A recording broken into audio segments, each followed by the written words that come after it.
For this NAE Grand Challenge, we choose the problem to manage the nitrogen cycle. Nitrogen is not very reactive. However, it could be used as a fertilizer, which is really important for agriculture. In the last century, people discovered how to convert nitrogen into fertilizer. Hence, the nitrogen products have increased significantly. However, there are also four byproducts that's being produced, and one of them is ammonium, which is what we are investigating here. And one of our team members, Oscar, found this paper. This lab uses this bacteria, Phytophthora pentatropha, to denitrify the ammonium in water system. And here is the main equation they use to calculate the consumption rate of ammonium. These four values are the concentration of oxygen and ammonium in the water, and the rest are constants that could be measured and were measured by the lab.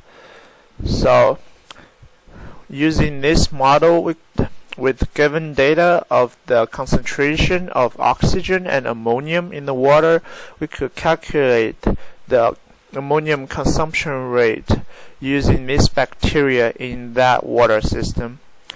And we are simulating using this kind of bacteria in 3 Baltimore river systems. They are Pulaski Highway, Mount Pleasant, and Harford Road. We have the ammonium nitrogen concentration of these 3 rivers during 6 months, and that in unit of milligram per liter. And also we have the dissolved oxygen concentration in these 3 rivers as well. Also we have the biomass of the bacteria over different time intervals. As for our coding part, Oscar did a great job explaining the goals of the coding in the beginning. Other than just calculating the ammonium consumption rate in the 3 rivers, we also give the user an option to buy gel from one of the provided gel companies. And he also explained the input variables, which has the biomass data, the oxygen concentration data, the ammonium concentration data, and the price data of the companies. He explained the intermediate and constant variables, which are all measured by the lab. And here are the output variables, and Rn is the net conversion rates of the nitrogen at time t as a vector. Output table is a matrix that has the Rn and its corresponding time point, and pricing is the price of the gels with different sizes. So the programming started with the housekeeping program, and then we input all the constants that are used in the equation to calculate the consumption rate of the ammonium. Then we input all the data we need, and also we created the list of the companies for people to choose. And then we start with the while program. So at the end of the program, people can restart the program using the menu function. And first we ask the users to choose a river they want to look into. And if they do not choose a river, we will ask them to re-choose one. If they choose not to choose a river, we will terminate the program. And if they want to choose a river, we will re-ask them which river they want to choose. And then, based on their choice, we will extrapolate the river data we need to use to calculate the consumption rate.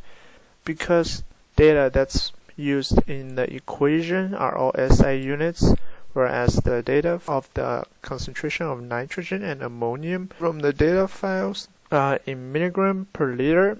So we have to convert them from milligram per liter to moles per cubic meter. In the end, we need to take the average of them because they were taken during a period of 6 months. Then we create a final matrix that has all the consumption rates and their corresponding time period. Then we output our data with the choice river, the time point, and the consumption rate, and we use a for loop to output our data. And then we ask the user to choose a company they want to buy gel from.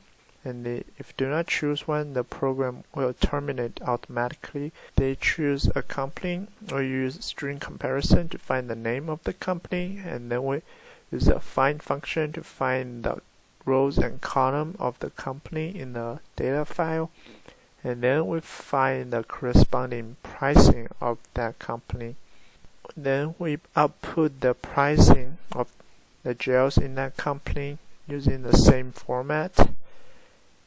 Last, we'll plot a graph that has the time intervals and the corresponding ammonium consumption rate. And in the end, we have the menu if the user wants to restart the program or not. If we run the program, it will first ask us about which river we want to look into, and if we choose Pulaski Highway, here we see it gives us the time points of the growth and their corresponding into consumption rates. And next will ask us which gel we want to buy, and if we choose Sigma Eldrick, will give us the price of the gel and their corresponding mass of the gels. And also here's the graph that has time intervals and the nitrification rates of the biomass. And also the menu will ask us if we want to see data from another river, and if we choose yes, it will close the graph and ask us which river we want to choose again. This time, if we do not choose a river, it will ask us if we want to quit or not. And if we choose no, it will re-ask us which river we want to choose. Here, if we choose Hafer Road, it gives us the data of the Hafer Road, just as give us the data of the other river. And they will ask us again which company we want to choose. And if we do not choose a company, it will terminate the program automatically. And if we run the program again, it will ask us which river we want to choose. If we do not choose a river and we say yes, we wish to quit, the program will terminate automatically. And if we run the program, it will ask us which river we want to choose. Let's say Mountain Pleasant. Give us the time intervals and its corresponding consumption rate. And we choose a company. Give us the price and the mass. And if we choose no, it will terminate the program automatically. And the limitation of this program is that it doesn't have a user input function.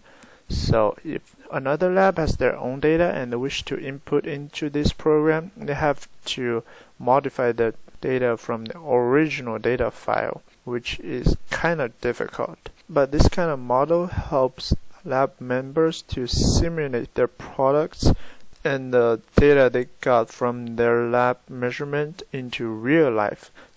So they don't have to go into real life situation and measure it again. They could just simply input their data and they could get a corresponding output in a real life situation, which is really helpful for lab researchers.